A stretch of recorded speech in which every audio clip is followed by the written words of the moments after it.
Hi, everybody. It's Craig and Arun back with your Sunday NFL Week 9. Yes, we are officially, I think this week is halfway point for almost all the NFL teams. I guess some have buys, so it's not quite there for some teams. But we've got all your betting picks for Sunday's action. Of course, all we ask, if you guys hit that thumbs up, hit the like and subscribe up, put in the comments what you like, what you think of our plays, what you think of what we're doing. And then, hey, you want to say thank you? We got a special for you. You get our expert plays. We like all these plays. They're lean sometimes. Get what we really like, what we're putting down our hard-earned money on, and what we tell our subscribers to right here, docsports.com/Craig Arun. Two cappers. That's both IC and myself, both football, that NFL and college football. It comes out on Thursdays. Week is just $99. Also, if you want in on some extra plays, all the stuff that just misses our card that we still like, but just not like as much, go to the YouTube premium levels. And right here is all the deals. Those are per month prices. So $49.99 gets you an extra couple $1,000 worth of picks. All right, IC, let's kick us off in week 9 of the NFL. And we've got the Giants hosting in the 49ers. 49ers coming off a tough loss. Didn't play so well. -2.5 on the road, total 49. Second week in a row having to travel east. What do you like here? Okay, so yeah, 49ers are 5-3. Giants, brutal loss to Scatterboo, and that sucks. Okay. It's interesting, though. The public still likes the Giants here to this tune because they still feel like they have a lot of bite, even though they have played really well. And I think that's why the Jets are feeling a lot of pressure because of the Giants' success. They had a chance to draft Jackson Dart, but they didn't. They skipped over him. Now they look kind of dumb. But then again, look at the Niners here coming off a bad loss to Houston. By the way, Houston has a great ownership. If you watch their owner and their owner's wife, as they're walking off the field, she hugs every player as they come off the field. They might be 3-4, but they have a really good home vibe there. Like they just have a good ownership. The McNairs do it there. All right. So as far as this is concerned, San Francisco comes in. They beat my Falcons 20-10. They lost to the Bucs. They're pretty good at bouncing back. They haven't lost back-to-back games all year long, so keep that in mind too. And that Houston game, obviously Mac Jones continues to quarterback. He only threw for 193 last game. Stroud actually came through with over 300 yards last game. The Giants, lost the Eagles that game. So as far as this game is concerned, the total sits around 49, which does seem a little high. I actually like the over here, Craig. I think, the Giants defense can be a little leaky, right? Giving up 33 to Denver and 38 to Philadelphia and 26 to New Orleans, was just horrible. And then you have a San Francisco team that only put up 15 points against Houston. Imagine New Orleans here. Imagine San Francisco here. They've had to face some pretty tough defenses lately, right? They faced Houston lately. They faced Tampa Bay recently. They faced LA recently. They faced Jacksonville recently. This is going to be the easiest defense they've played in a while. I think when you put that together, I like the over 49 here between the Niners and the Giants. Craig, Minnesota facing Detroit here. Minnesota coming in as a solid 9.5-point dog. Detroit looks to have turned things around. They're 5-2. Minnesota comes off of back-to-back losses, including 10-37 to the Chargers in the last game. Detroit coming off that nice nationally televised game, 24-9 win here. Who do you like? The Vikings have been a little tough luck the last few years with injuries at quarterback. Once again, they lose like a backup. They've lost more backup quarterbacks and third-string quarterbacks that have had to make starts. But they do get, it sounds like, J.J. McCarthy back this week. Now, some people probably aren't, as the Viking fans, aren't loving that because he did not play great in his first couple starts.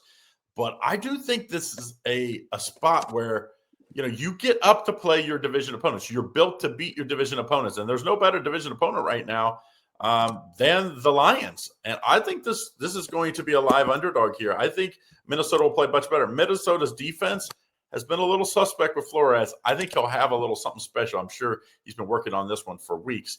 Give me the plus points, and I would probably buy it I would definitely buy to 10 points. I think it's a very solid play if Minnesota, you can get it at that 10 number.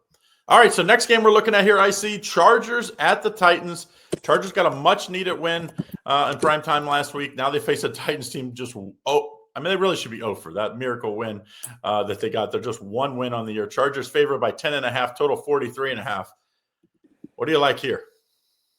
Okay, so the Chargers are obviously like 5-3. You said they did win against Minnesota, and they were only a 3-point chalk in that game, and that was a game they really, really needed.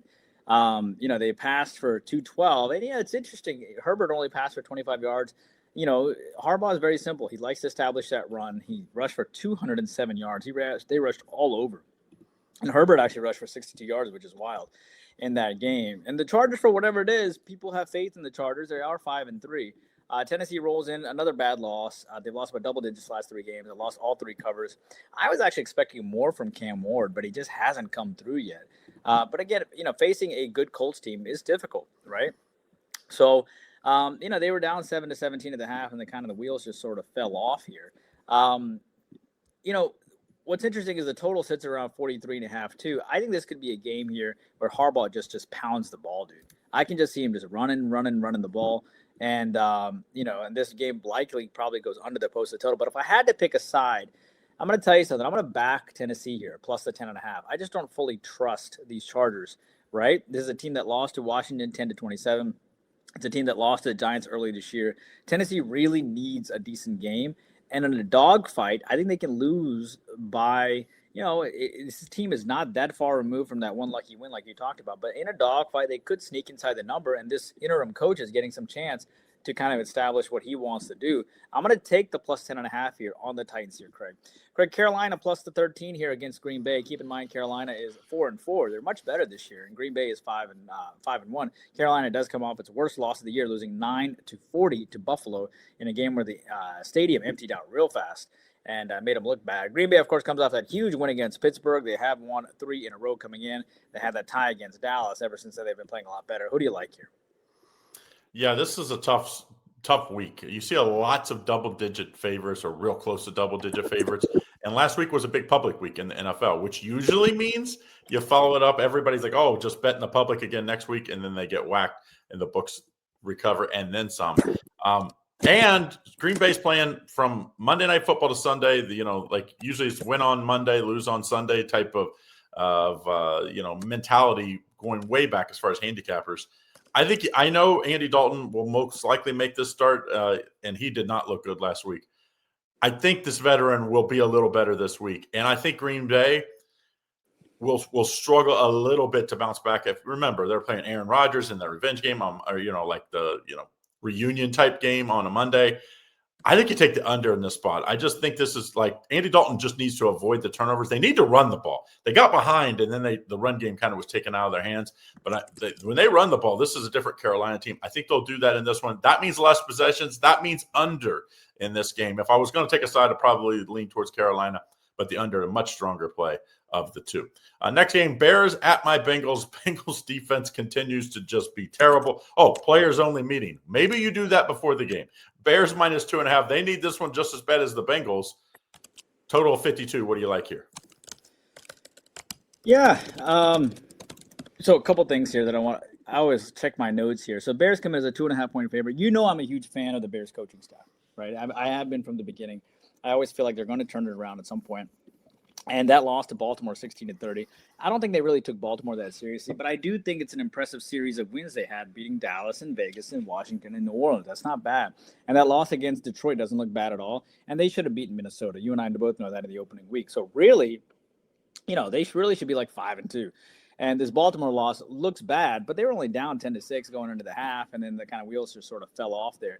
I do think they will be a lot. They just couldn't stop the run. Baltimore ran for 177 on them, right? So Cincinnati coming off that loss to Jets could very well bounce back here. And giving up 39 points looks really, really bad. Flacco was decent, right? 223. He's given them a chance to win every week. They beat Pittsburgh. They were competitive against Green Bay, and they should have beaten the Jets. It took a miracle from the Jets to come back and win that game. And yet the Bears find themselves as a favorite. I do think what happens, though, here is I think the Bears, this is the most amount of points the Bears have given up since that Lions game. The Bengals giving up 39 points is really, really bad. That's the most amount of points they've given up since September 21st. So when you put that together on a total of 52, I actually think this game probably goes under. I think both these defenses shape up here. I think they'll both play. There's just too much focus on their defense, meaning both these defenses really just were terrible. And I think there's going to be a lot of focus on getting that defense right. And I wouldn't be surprised at all if this game goes under the posted total. I'm not taking a side here. I can't go against the Bengals off of a loss to the Jets, and I can't go against the Bears off of a loss. So I'm going to take the under, Craig. How's it? Sign up for our free $60 of the premium selections, which is DocSports.com/ICCT. You get free $60 of the premium selection so you can try us out. It's the best way to kind of thank us for all the hard work that we do, along with liking and subscribing and joining on YouTube Premium.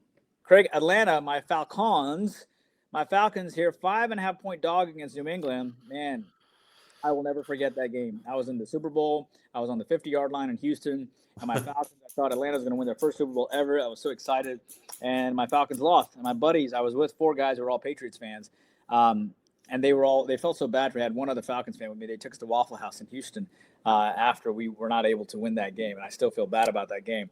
I still have my ticket, though. I'll show you that one of these videos. Atlanta 3-4, New England 6-2. I think Raheem Morris is sort of on the hot seat, man.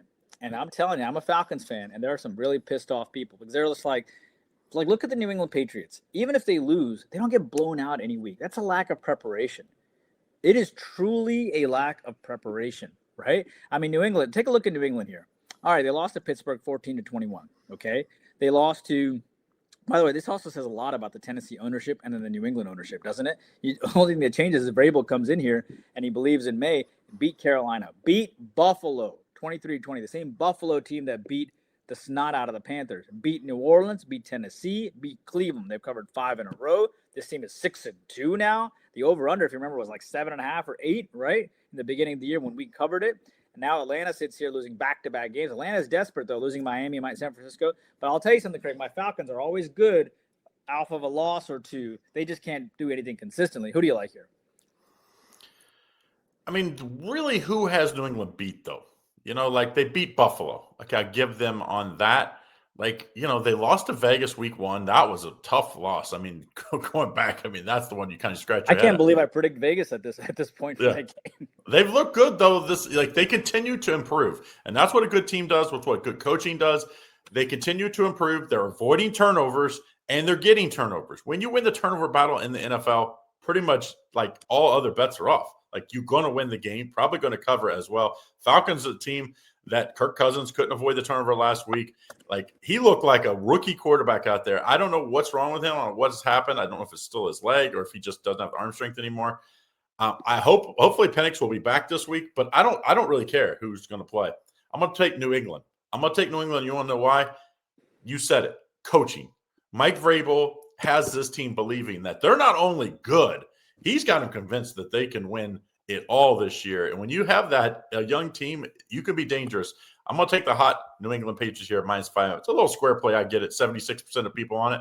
But, hey, square plays win too. Just FYI. They don't always lose. But be careful here. The public it's the biggest public play of the week. Denver at Houston. Denver is coming off an impressive beatdown of Dallas. They're underdog by 1. Houston, Texas also coming off a win. Total 40. What do you like here? It's crazy, right? Denver's a 1-point dog coming into this game. They are 6-2. Houston is 3-4. But Houston is a tough place to play. All right. Denver did beat Dallas 44-24. They beat the Giants. They beat the Jets. They did beat the Eagles, which I am impressed. They beat the Bengals. And yet Houston finds themselves as a favorite. Okay. Now, Houston, of course, comes in beating San Francisco. That Seattle game, they just couldn't move the ball. But they did beat Baltimore and Tennessee and whatnot. So, I mean, this line looks a little shady, to say the least. And I was very curious to find out what the total was going to be in this game, and it came in at 40. I think, look, when Houston wins ball games, they have a tendency to go under, right? The San Francisco game, 26-15. The Tennessee game, 26-0. That Baltimore game was an exception because Baltimore was just so decimated with defense. Denver comes into this game having put up 44 points. Denver is not going to put up 44 points in this game, okay? And they're not going to put up 33 points they'll put against the Giants. I feel like this is going to be sort of like the Jets game. It was 13-11. Even the Philly game was 21-17. This is going to be a brutal game. I can't go against Denver at this point because Denver, at the end of the day, did beat the Eagles, and that is an outlier, and that is something that you have to respect. Houston, I can't go against them because they are favored at home, and this is the type of game that they love to play. And then the valid concern is, who did Denver really beat? They beat Philadelphia. The only way I can look at this game is the under, so I'm going to take the under because I have this game something to the tune of maybe something like 20-13. I'm going to take the under between these two teams. Craig, Indianapolis here. Say what you want about their owner who's on the sideline with her headphones, but she's got them playing and she's got them scared. I don't know what it is. They're sitting at 7-1. And you got to give Israel a lot of credit because he really groomed his daughters to lead this team. They were even in the booklets. They always had these were the future owners. So there was a real clear path to who the owners were going to be. This team is 7-1. This team beat the Titans, the Chargers, Arizona, Vegas. They've won 4 in a row. Pittsburgh comes off back-to-back losses to Green Bay and to Cincinnati. They are desperate for a win here. Colts actually beat them last year too. Who do you like here, Craig?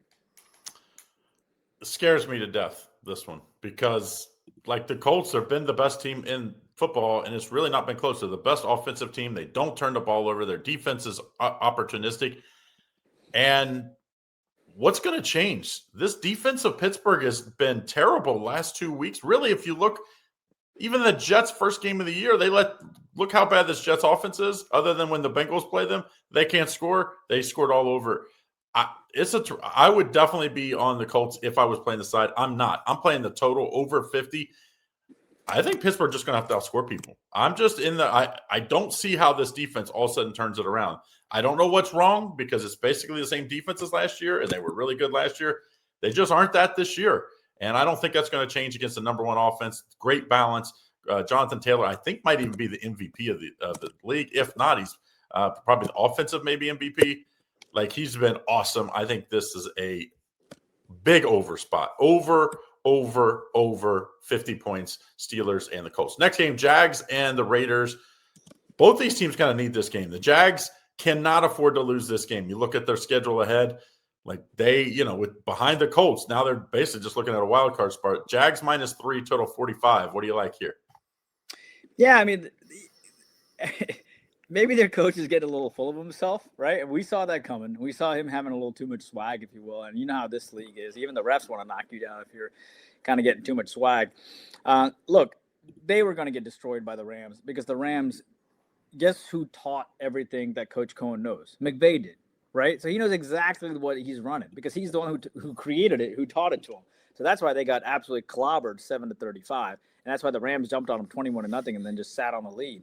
So then this is a team that lost to the Seahawks 12-20. I'm telling you something right now. When the Jags play the NFC West, they will get beat because what he's running is the same system that they see with McVay, right? So they know exactly what he's running whenever he faces NFC West teams, right? The one exception was against San Francisco, and that's because San Francisco was decimated coming into that game, okay? But now this is Las Vegas. Las Vegas just lost 0-31 against Kansas City. You're right. They desperately need this game. They put up no points. They put up 6 points 3 weeks ago and then 20 points against Tennessee. Jacksonville comes in putting up against 12 and 7 points. I think this is a game where both these offenses are going to sort of just open things up. I mean, you have to show that you can. Do you know how many rushing yards that Vegas had last week, Craig? 25. Do you know how many passing yards they had? 70. They had all-purpose 95 yards. So if you don't get something going on offense, especially if you're the offensive coordinator, you're going to look really bad. So I think what's going to happen here is that Vegas is going to try to put up some points. Even if they get blown out by 25, I think Vegas has to show they can put up 20. You know what I mean? Or else some people are going to get fired. And at the same time, you have Jacksonville team who put up 19 points in the last 2 games. I mean, this is an offensive coordinator at the end of the day. He's going to have to, that's the reason why he was brought in to kind of boost up Trevor Lawrence. It's a team that put up 31 on San Fran, 31 on KC, 26 on San Fran, and so forth. I like the over here, man. I can't go against Vegas because I just think Vegas is going to really – I mean, if I had to pick a side, I would take the public side on the Jaguars, but I'm not taking that. I'm going to take the over here between these two teams. I think that's a little bit safer. Craig, New Orleans is a +14 dog. My 8-unit prop on the under 4.5 wins still looks amazing. I said, if you want to, Craig, you can bet your house because you'll have 2 houses by the end of this year. And looks like it looks pretty decent, 1-7. New Orleans, they lost to Tampa Bay last game, 3-23, a divisional game. They've lost 3 in a row coming in. The Rams, of course, comes out back-to-back big wins. They're at it again. They're 5-2. They're making a run at it here. Who do you like, Craig? Well, it sounds like Saints might go. They made an in-game switch to Shaw, the rookie out of Louisville. Rattler did not look good last time. I thought until that game, I actually thought Spencer Rattler was playing at least decent football. It just did not work last time out. I hope they don't make a change because I don't think it's going to help. I think the line might go crazy. I was hoping we'd get this game. I was hoping 10.5. I was probably, smoking some ganja thinking I might be able to get this near single digits, but just not the way. So the more it starts to get to that 14, I see a lot of money coming in. This might end up at 14.5. I like the Saints. I know they're just 2-6 against the spread. You're getting this many. I'm telling you, to beat a team by 2 touchdowns in the NFL, I don't care who they are, is very difficult. It happens, I know. But usually it's because of turnovers and such. I think the Saints defense is good enough if they avoid turnovers to keep this within single digits. I also think the under's in play in this one. Hold your nose. Not like one of my top plays, but if I had to bet it, hold a gun to my head, I would take the Saints plus the 14. Don't forget to like and subscribe and turn on notifications so you don't miss out on all the great content we have here at Doc Sports. Next game of the week, Chiefs and the Bills. Chiefs favored by 1, total 52.5. Buffalo looked good last week off of the bye. Chiefs looked solid again. I don't know. I think the Chiefs are number 1 in my power rankings, even though their record isn't number 1. I'd say the Colts obviously are number 1 as far as record. But I like the Chiefs and what they've done lately. Do you think it's enough to win here on the road at Buffalo? I want to preface it by saying this. Every time these two teams meet, I always think the game is going to go under as a fantastic public fade, and it always goes over. So I'm not going to pick a total on this game. It was like 49 or 47. So every square bot in the world who takes the over wins on this game, but not this time. I will not take the under and let every square bot win. You square bots can go to hell for all I care. So Kansas City rolls in here, winning 28-7 against Washington, beating Vegas. Their defense has looked really good last 2 weeks, giving up 7 points, and they held the Lions to 17 points too. I mean, that's pretty darn good. Craig, KC was better than we thought earlier, right? Yep. People are really hard on them when they lost to Philadelphia opening week, and then or to Chargers, I should say. They lost to the Eagles opening week. And that's when the Chargers are a little bit healthier. And then all of a sudden, they've won 5 of the last 6, the only loss being to the Jaguars in a game where, they were up 14-7 at the half. They threw a pick 6 of that one, too. So it's like if they don't throw that pick 6 at the goal line. And Buffalo comes in beating Carolina. But I got to ask this question, Craig. Buffalo lost to my Falcons. That's a bad loss. Buffalo lost New England. That's a bad loss. Buffalo. I don't know about New England's a bad loss. We'll see if that one's I don't want to at the time, it looked like I take it back. It's a loss to my Falcons was a bad loss. Yes. Okay. And the fact that this team only beat the Dolphins by 10 is a little sketch. The fact that, that New Orleans game was a little sketch. Yeah. What I'm trying to say is the quality of wins for Kansas City is a lot better. Oh, yeah. Okay. And and keep in mind that when these two teams met previously too, Kansas City won 32-29 last time. I think Kansas City's doing all the little things well. Can I just say what a massive sign of disrespect this is for Buffalo? For a team that's been so good for the last several years, for them to be a +1 dog at home. I'm going to back Kansas City here. I think they're doing all the little things right. I think that win against the Lions is a lot more impressive than we're giving credit for. I like that Buffalo comes off a 40-point game, but they're going to have a big letdown next game. Give me the Chiefs. Craig, Seattle, Washington, Sunday Night Football. I don't know why. They should just flex this game out because Washington is so bad right now. They're 3-5. They lost to the Bears. They lost to the Cowboys. Now they lost to Chiefs. Now they get the opportunity to possibly lose to Seattle. Coach McDonald's team sitting at 5-2. It's a team that beat Houston, beat Jacksonville, beat Arizona, New Orleans, and Pittsburgh. They've looked pretty good. They were competitive against the Bucs too. Who do you like here? The dream for the sports books in any sport, but especially in the NFL, is for the favorite to win but not cover. Yeah. So like this is setting up for that, like a field goal win by Seattle and Washington gets the cover and they're happy. And an under, by the way, if it could be an under too, that would be their third dream. I think it happens this week. I think hopefully Jalen Daniels will come back, but I like what Marcus Mariota did at times. It was just a play here or there, but I'm telling you, the Chiefs are the best team in football. So to even keep it close for majority of that game is a lot of respect for what this Washington team did after looking really bad on defense against Dallas a couple of weeks ago. Hopefully Jalen Daniels comes back. The Debo being back last week, McLaren sounds like he will be good to go. And so if they get all 3 of those guys, I think they could win this game. But even if they don't, I think Mariota and company can keep it close. I'm going to lean towards the under. I'm going to take as our official pick here the Washington Commanders plus the 3.5. Off the key number at home, it just smells like an underdog play. Don't forget, if you want in on all of our best plays, you go over right here. You get 2 for 1. You get both of us right here. Both of us for just $99. You get every football play we give out. Guys, That's 6 from IC. 6 plus 1 top play. I'm going to have 8 this week between college football and NFL. So you get all the football plays for the weekend. All you got to do is use them. Listen, you get 50% off our place. This is the only place where you get 50% off. If you go to the website, you're going to pay 50% more. So you get 50% off our place. Yeah, 50% off. Yeah, it's literally you would pay $99 each, but you get both of us for $99. Not to mention on YouTube Premium, you get Lenny, you get the live shows, you get a video extra day from Lenny, and then with level 2, it is truly the edge. You get 200 plus selections. You get 150 selections from me every day, including also Lenny as well. Monthly. So you get what's that? 150 monthly. Did I say daily? Yeah.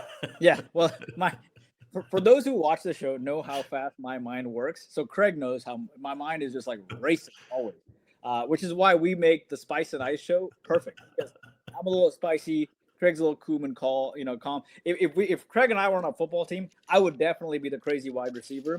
You know what I mean? And Craig would definitely be like Matty Ice. He'd be like the cool, calm. But I'd make the plays though. I'm jumping over people. I'm the Saquon Barkley, if you will. And Craig's definitely the cool and calm Jalen Hurts possibly too. So, I mean, I guess Craig can be black at times. So Craig also, inside maybe. Craig also doesn't know what's coming out of my mouth. So whenever you see Craig turn red, you're like, I don't know what's going to come out of his mouth.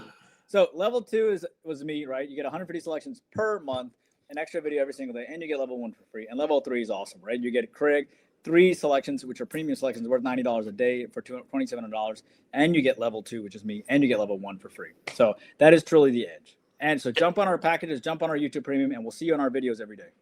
The link is below for the YouTube Premium, FYI. So if you want to get on that and buy it on the desktop, because it is these prices are what the desktop prices.